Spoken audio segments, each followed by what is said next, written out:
Nagaan waaqayyo isiniif haa baay'atu akkam jirtan nagaa keessanii ani nagaa kooti galata waaqayyo isinis baga nagaa taatan jecha amantaan kiristaanaa bagatti isiniin ga'e ayyaana hosaayinaa bagatti isin ga'e amiin baga walumaan ittiin nuun ga'e nagaan waaqayyo isiniif haa ta'u hunduma keessanuu ani nagaa kooti har'a gaafiin gaafatame gaafii san immoo akka na gargaartaniidha jechuudha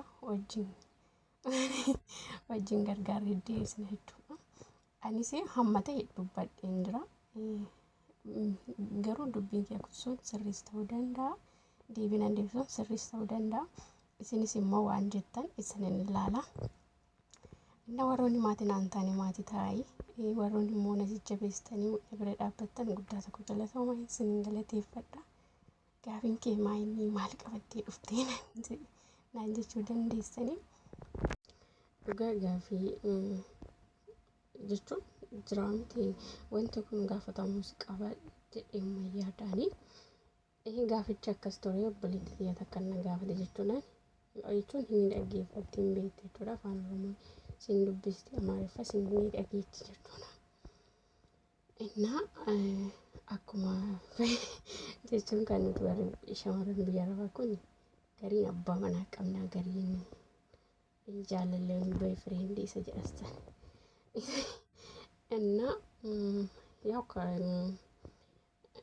መጨረሻ ሳረብቱ ቤከገሩ ከናሰው እንደምድጅራም ትግሬ እና ሺኒስ ሂሪያ ዱጋ ዲራ ወድና ሶፍት ቀብድ ጀቾዳ ጋፉር ጀቾዳ ወድና ሶፍት አናፊን ተሺንሞ ጎደኛ ደጀቾዳ ከሳ ወጅን ናሰብና እና ሺን አማ ገሉ ደፍደቾዳ ገሉ ፊጀቾዳ እነዚያ ከነ ከሳ ገልተ ጀቾዳ አያና ገሩ አያና ሶማት ደበርሲተ ጀቾዳ እና ማ ጋሚንሺ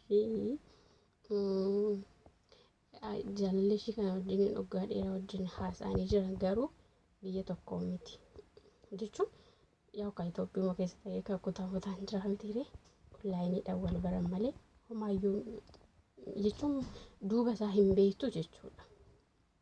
Duuba nama kanaa hin beektu bakka garuu wal jaallatu jaalallee akka isaan jidduu jiru natti himtee jirti. Kanas amma ishii wanta galuu hedduudha fi jechuun gargaartee akkasumatti fakkaata jechuudha. Innaa amma wanta ishiin galuu hedduudha fi yoo nani booleedhaas hin taqabballi ta'ee bakka anis hin barbaadu jechaan jira jechuudha. Innaa akkas naan jedhee ani immoo maalummaa isaa hin beeku waan beeku tokko hin qabu. Isan beeka malee duuba isaa waan hin beeku hin qabu waan akkasiin naan jette jechuudha. Maa ittanaan jette jechuudha. Ani hin beeku hin ta'in jechuudha. Ani hin beeku jennaan lakki ani isa immoo na jaaladha dhabuu hin danda'u. Yoo amma ani boolleedhaan dhufe simfuune ta'ee bakka jaalalli keenya hin zallaqu jechuudha. Hin dhaabbatanaan jedhee jette jechuudha. Innaan immoo akkamitti nan dhaabuu hin danda'a jechuun yaa ka gargaarteerti isin jedheen jira. Amma akkas keessallee bu'ee beekuu baadhu yaa ka jiraamti ree namni tokko waan tokko walitti himanna. Maaliif mistira ishii gabbaastee nan hin jedhin ammoo jechuudha. Waan hin jedhame immoo godhuudha akka bakka jechuun yaada nani kennee fi akka waan isaanii jiraamti yaada akkana godhi jedheen kana isa akka waan isa dhabduutti fakkaate jechuudha. Isinis immoo komantiidhaan akka yaada kennitaniif jechuudha hin dubbifatti jechuudha. Innaani akka kootitti maalan ishiidhaan jedhee ishii egaa si fudhachuu barbaade maaliif maatiidhaan wal beeksisuu dide tokko. Lammaffaa immoo mucaa kana duuba isaa maal beekta jaalala asirra onlaayinii kanarraan beekta malee maal isaa beekta maal argitee duuba isaa qorattee waan akkasii jedheen gaafadhe isarratti homaa waan tokko hin beektu jechuudha. Akkasii zimbiluu hiriyaadhaan kan wal barsiisan alatti homaan beektu safara tokko miti Diraamtirii namni gaafa bakka nam tokko gaafa waan tokko ta'e bakka namarraan kan qabattu diraamitiire homaa tokkollee hin beektu jechuudha. Maalummaa isaan beektu akkasitti wal baratanii inni akkas ishiin biyya akkasii inni biyya akkasiiti jechuudha. Ani garuu maqaa biyya isaanii dha'uu hin barbaadu. Maaliif maqaalee hin dhahiini anas maqaa waan ibsiini isallee maqaan dhahii waan hin jedhan jechuudha. Maaliif innaa ani akkan jedheen akka kootitti osoo wanni feesitti hafee haafu akka inni waliidhaas fudhatu tokko hin godhin jedheen jechuudha. Innaa jennaanini akkamittiin immoo akkas jedhee jala sararii natti himee jira jette. Ishee akkas ta'e osoo ati hin galiin dursee wantoota karaa maatiitiin xummuramu yoo jiraate siif haa xummuru. Isa kana akka godhuudhaaf wajjin mari'adhaa isa sanis jedheeni innaa akkasii yoo ati dhuftee kazaan yoo ati dhuftee na bira geechee bakka ani si taqabbalee kazaan baalaa bakka diraamtirii wantoota akkasii sanaan jira jette. Innumti kun immoo ani maaliif barbaachise egaa akka dhufee si fudhatu akka namni biraatiin taqabbalee egaa barbaade maaliif wantoota karaa maatiin jiru fixu maaliif dadhabee wanti sadaagneessu maalinni kan hana mari'atteertaa hin jedheen jechuudha. Jennaan eeyyeen mari'adheen jira jette.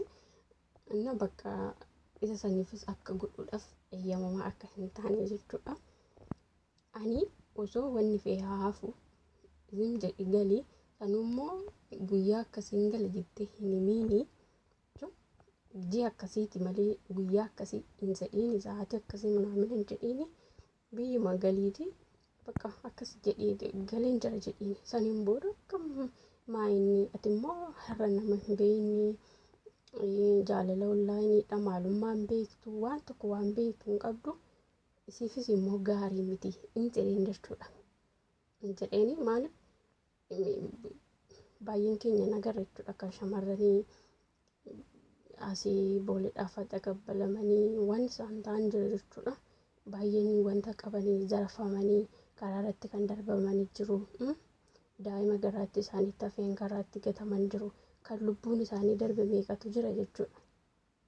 Meeqatu jira samoonuma kana jechuudha baansi ji'a akkas guute jechuudha. Booleedha jaalaluma wal jaalatanii wajjinumaan haasa'anii kan maalummaan isaanii hin beekamne fudhanii kan meeqatu lubbuun isaanii darbe. Kana afaan itti kaasa jechuudha. Fakkeenya kana fa'aa namni jiraa mitiire jaalalli akkuma jiru jibbis jira. Innuu immoo waan tokko yoo itti deeman laallataa yoo deeman bareeda jechuudha. Egaa gaafa itti seenanii gaafa waan tokko namarra gahee boo'uu tasa bakka akkas ta'urra itti laallachaa deemu wayyaa hin jedheeni. Innas yoo maal jettu isheenis dhugaadhaa jaalalli jaalala kan jaallatatu beeka jechuudha. Garuu jaalalli jaamadha maal jedhani jechuun nama jaalatassanii bakka akka jiraa mitiire osuma akkasuma ta'ellee immoo miidhama borootiif immoo ittuma laala deemudha. Akkuma namni kun na jaallatu boona miidhahee akkas taa'ee deebisee immoo nama kanaan akkamittan itti makamaa akkamiin ta'uu danda'a jechama jedhu yaadutu jira. Inni akkas jedhee itti hime jechi nani jedheen kun immoo sirrii miti sirriin jenneen yoon sirriin jenneen aadis bakka kanatti dogongorteerta nan jedhae nan sirreeffadha maaliif akka achi taqabbalu hin barbaadu jechuudhaan gongumaa jechuudha. Inni baay'ee wal moromne jechuudha. Fakkeenya baay'een itti kaasee jechuudha. Inni isinoo maal jettu ishee yaada keessanii ibsaa koomantiitti hin dubbifatti sheerittiin godhaa hin dhaggeeffatti jechuudha. Jechuun jala deemtee koomantiin dubbifatti waan ta'eef inni yaada keessan ibsaayii gargaarayi maaliif shamarran waan baay'eedha jechuudha. Makaraan baay'eedha shamarran jechuudha. Kana waan ta'eef immoo abbaatu feega. Inni yaada keessan ibsadhaa yensiniin jedha yoon dogongore immoo dhiifama naa godhaa yaadan ishee dhalaadhetti akka kootitti gaariidha jedheen tilmaama jechuun baqaame isinis immoo yaada keessan ibsadhaa. Inni viidiyoon kiyyaarraa kana fakkaata. amma viidiyoon biraatii walitti deebinutti nagaadhannaa turaa maatii naataa viidiyoo hamma dhumaatti dhaggeeffadhaa. Bye bye.